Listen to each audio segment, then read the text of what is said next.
Yanine Áñez y el trío de poder que consumó el golpe en Bolivia. El que fuera senador, Edwin Rodríguez, del Movimiento de Organizaciones Populares MOP, recordó en un programa de radio hace 7 días, que había quedado abierta la posibilidad para que el 12 de noviembre de 2019, a través de un acuerdo con la mayoritaria bancada del Movimiento al Socialismo, él pudiera asumir la presidencia del Senado y de ese modo dar paso a una genuina sucesión constitucional.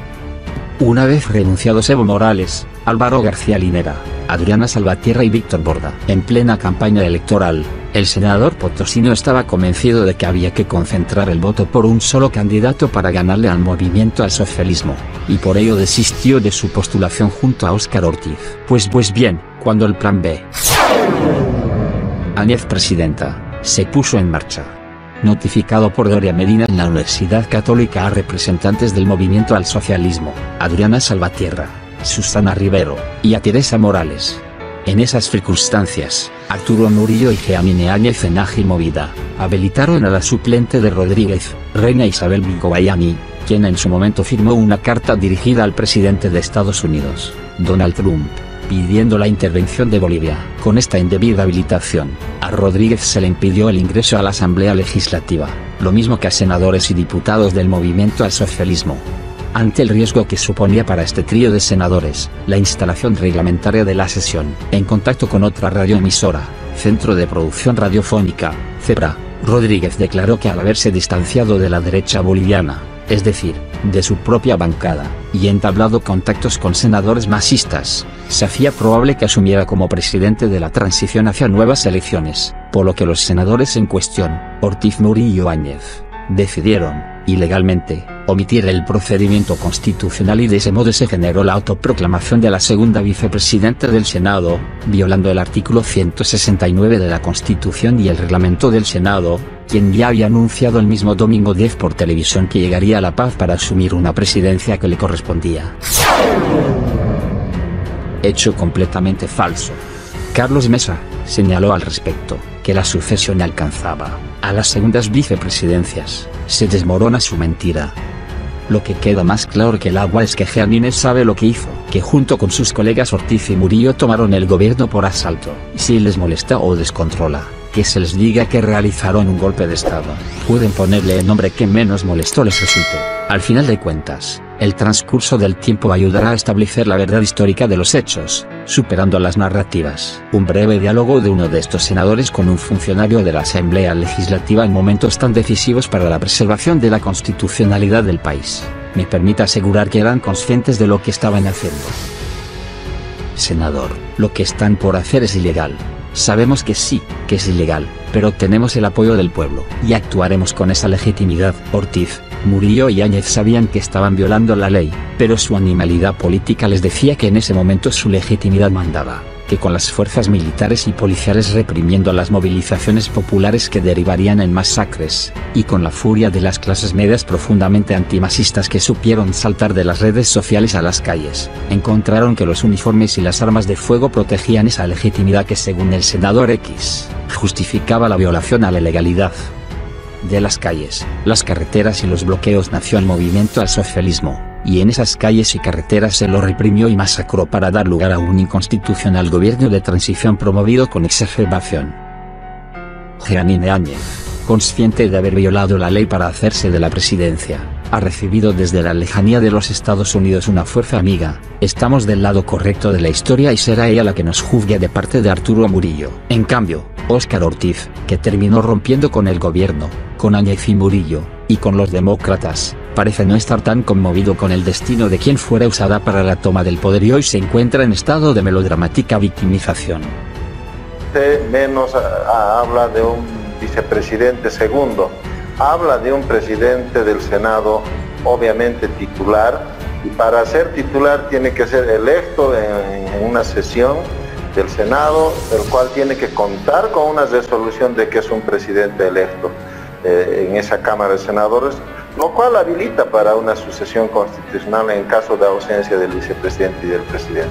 Eso es claro en la Constitución, lo cual no ocurrió, todos lo sabemos, y obviamente pues la ex senadora Áñez era segunda vicepresidenta cuando el señor Gringo González renunció a media gestión a la presidencia del Senado, no es que la primera vicepresidencia asumió el resto del periodo, sino que se convocó a una sesión inmediatamente y se eligió un nuevo titular del Senado, un nuevo presidente, para completar el periodo que faltaba, los meses que faltaban.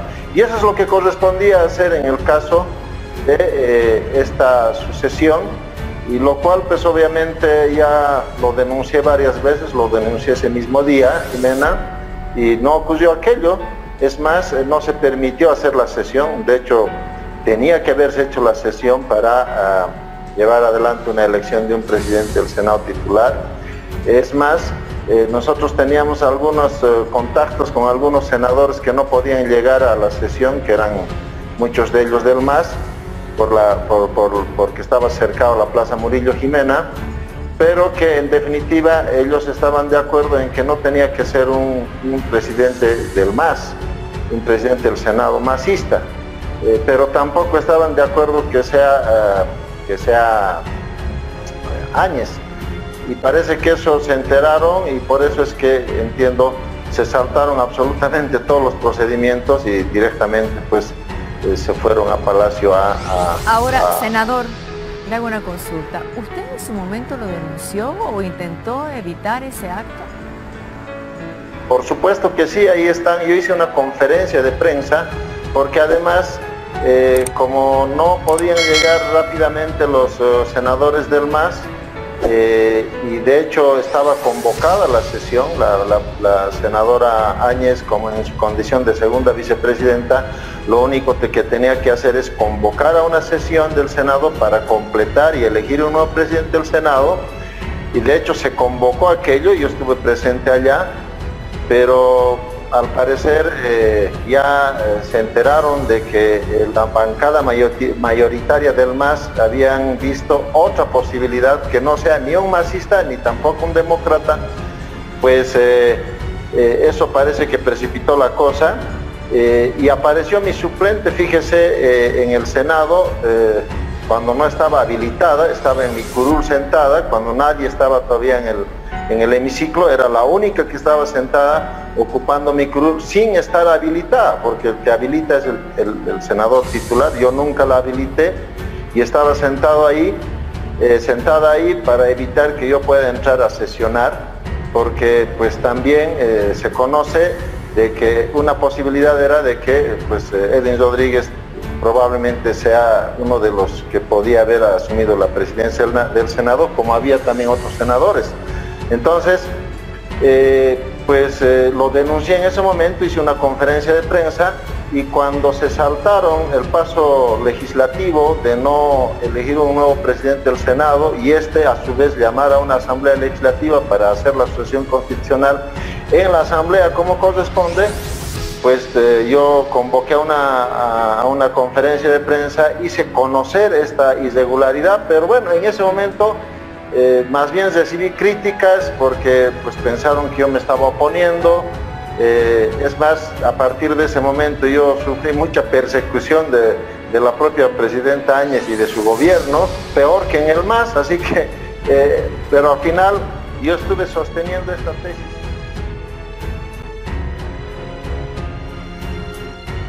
Hace unas horas el gobierno norteamericano salió a defender al gobierno dictatorial de Áñez. En el comunicado se lee: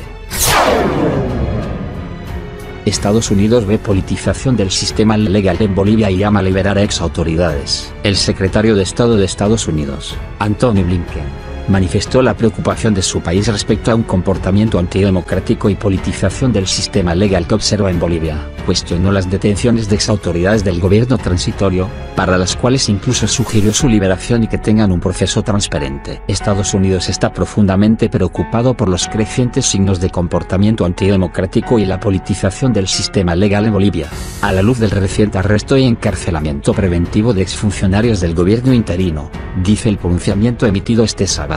Blinken a través del escrito, sumó a los Estados Unidos a las declaraciones de la Unión Europea, la Conferencia Episcopal de Bolivia y las organizaciones de derechos humanos que han planteado públicamente sus dudas sobre la legalidad de las detenciones de exfuncionarios, dado que estarían basadas en acusaciones infundadas, aparentes violaciones del debido proceso y la politización. Indudablemente, aquellos que respaldaron el golpe de Estado en Bolivia, salen ahora en su defensa. Cabría recordarles, a aquellos que se entrometen en los asuntos internos de Bolivia, que Bolivia, como un país soberano, no se entromete en los asuntos internos de sus países. Vulneran el derecho internacional, sobre no injerencia en los asuntos internos de los estados. Muchas gracias. Saquen sus propias conclusiones. Eso es todo, amigos. Manténganse informados.